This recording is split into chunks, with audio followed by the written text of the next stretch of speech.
Hi, my name is Rachel. Welcome back to another YouTube video. I am now 27 weeks pregnant, which means I'm starting my third trimester because it's the 28th week of pregnancy. It's so crazy. It's been going so amazingly. I love it, honestly. I'm going to talk about some of my recent training block changes at the very end of the second trimester, and then I'll go into a day in life video.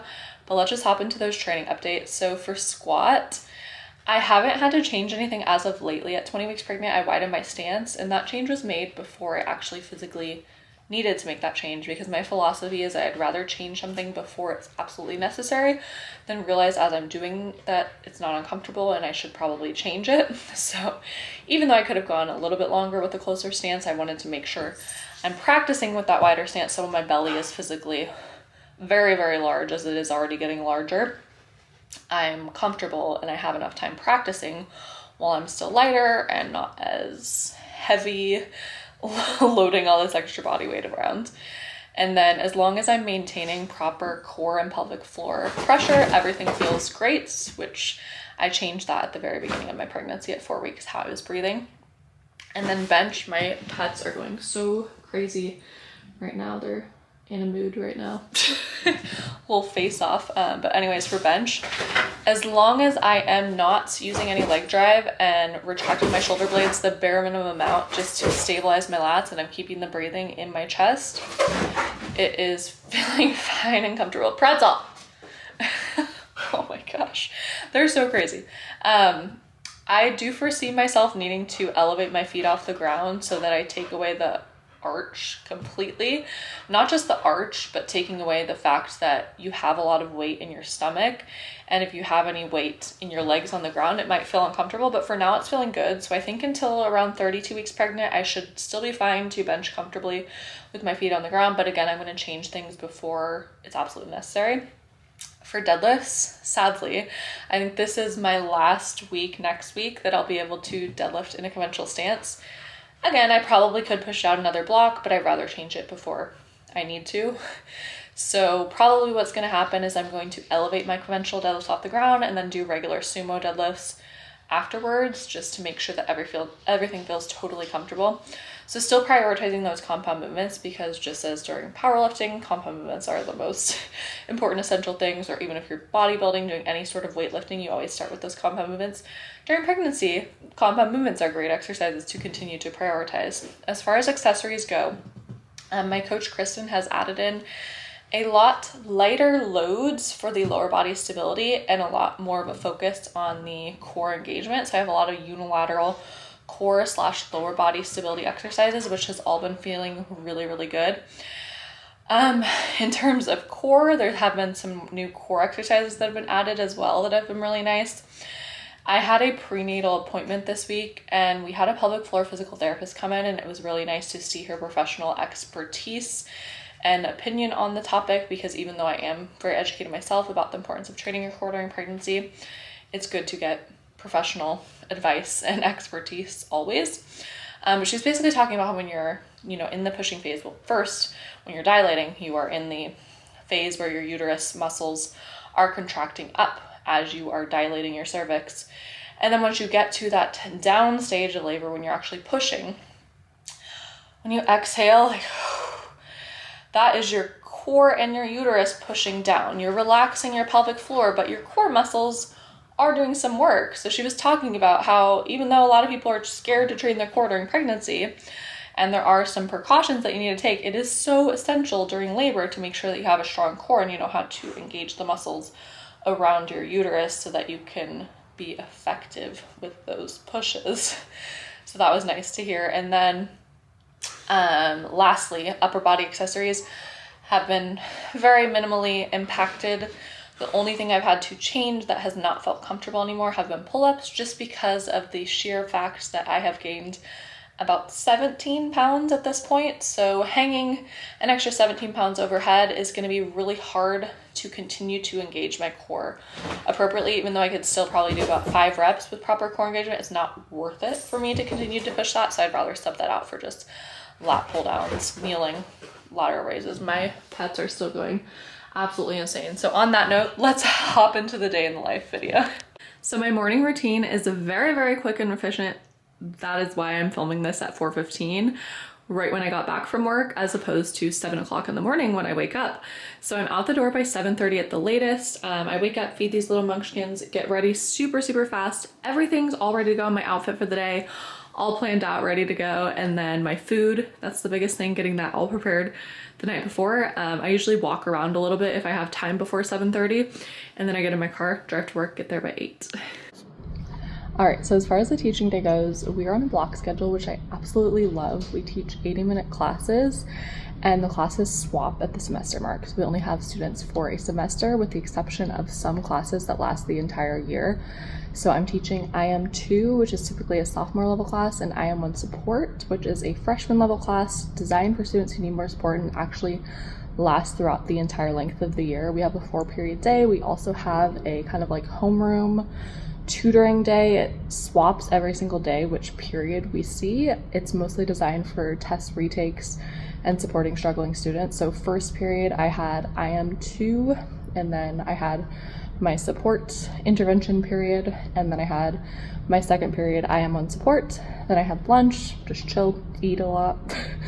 I'm usually pretty freaking hungry, especially while pregnant by that time, because I eat breakfast on the way to school, and that's at 7 o'clock, and then I don't have lunch until 12, so it's a long time without eating. And then I go on a walk just to get started on my steps, because it's kind of hard to get a lot of steps inside the classroom.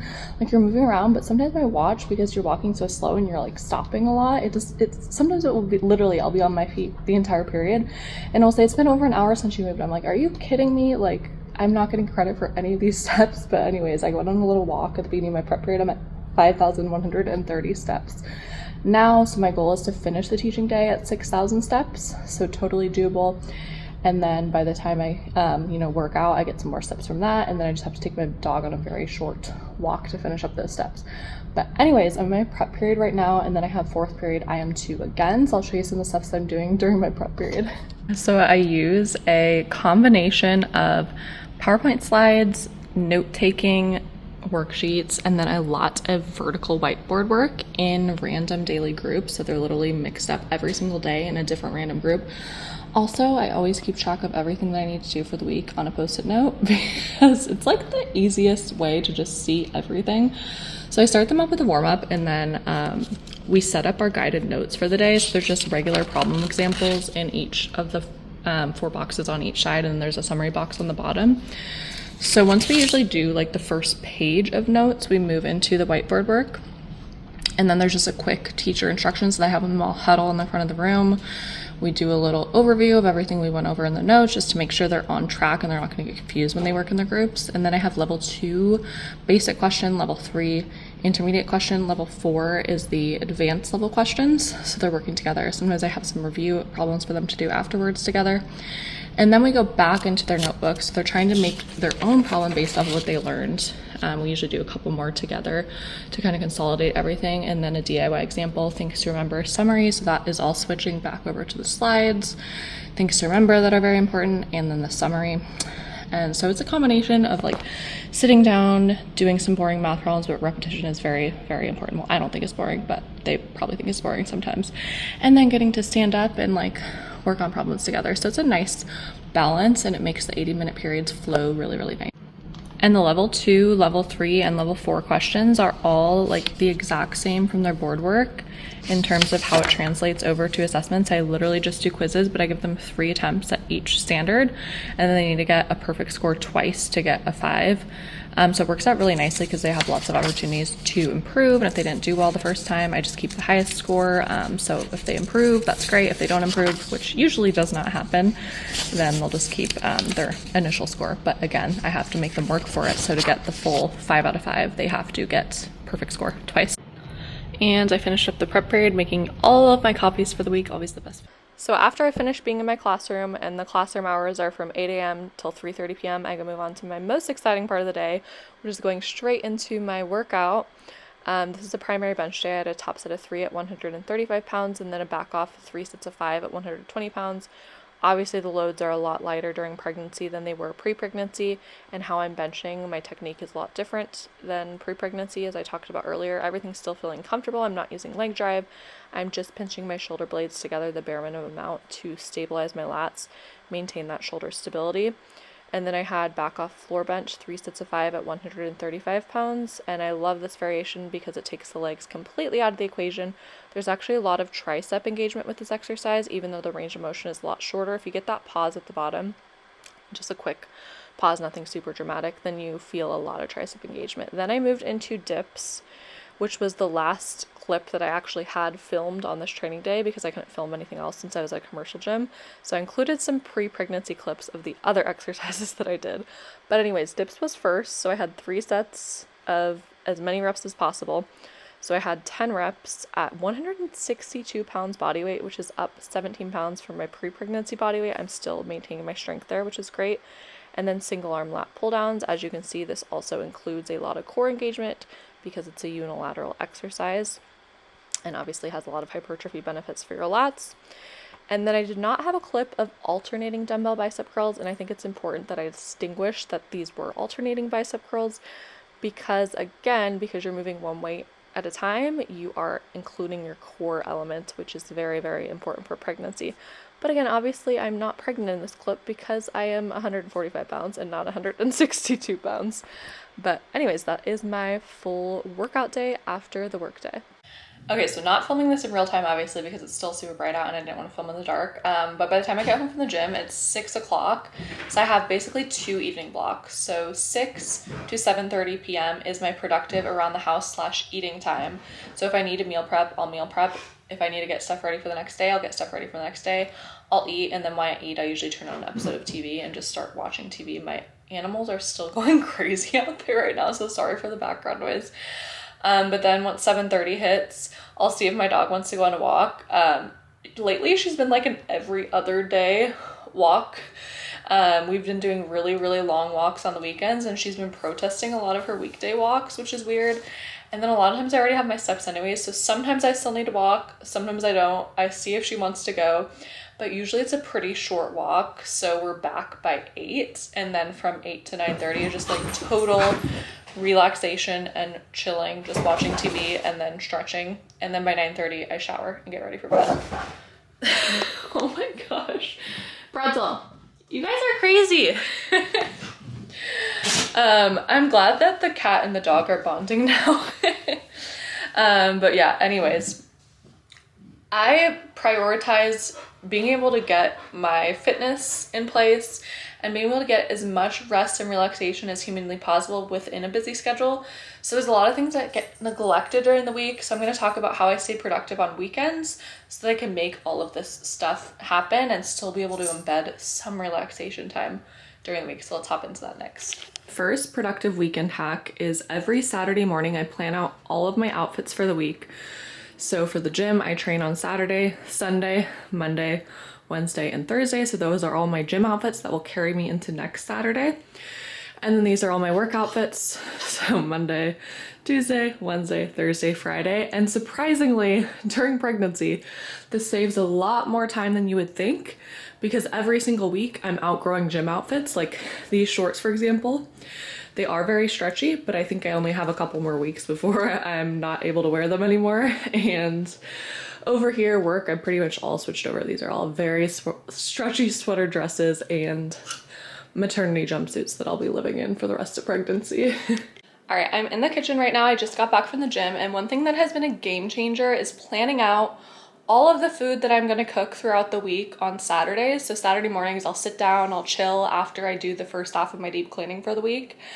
And then I plan out all the recipes I'm going to cook throughout the week. So Sunday through Wednesday are the days that I always cook. And then sometimes on Fridays I'll cook. I do a lot of meal prepping. So a lot of my meals can last me quite some time. So just making sure that I'm not having to take grocery trips during the work week is a game changer. And then if I take a second grocery trip, it's on Friday after I get off of work anyways. And then I'll show you all my planners as far as my meals that I'm gonna cook and then my cleaning schedule next. And this has also been a game changer, doing my weekly schedule for when I'm gonna cook everything. So on Sunday, tomorrow, Sunday's on the last week, but I'm gonna cook honey garlic chicken, and then I'll have meal prep for quite some time, and then I'm gonna have to cook again. I'm gonna do carne asada tacos on Tuesday, chicken pesto pasta on Wednesday. The stars are days my husband's home because he's a fire captain, so a lot of times my meal prep can last me a lot longer. Eating out on the weekends, and then again I'm going to meal prep some Mongolian beef on Sunday, and then I also keep track of all my cleaning schedule. So Saturday is when I do all of like the touch-up, the non-floor cleaning, and then Sunday is when I do all the floor stuff, and then also just making sure I'm clean as we go after use. So this is everything from my Saturday grocery trip, and this is everything that I need that I don't already have in my house that I need to cook for tomorrow all the way through Wednesday. So Sunday through Wednesday. Starting with snacks, apples and cheese sticks. I also make a lot of protein smoothies. And then protein bars in the morning because I'm always rushing out the door. I'll always just have one of each. And then we have steak, chicken breast, chicken thighs for the protein, spinach, mushrooms, avocado, red onion, cilantro, lime, green onion, broccoli, tomatoes for all the veggies. And then we have some other miscellaneous ingredients that I didn't already have: tomato paste, basil pesto, beef broth, almond milk because I make like pancakes and mac and cheese a lot throughout the week for extra carbs. And then I have to have the gluten-free corn tacos, and then just regular street tacos for the carne asada later. But everything else already have ready to go, but it seems like a lot. It was actually only $168 for everything, so better than I thought.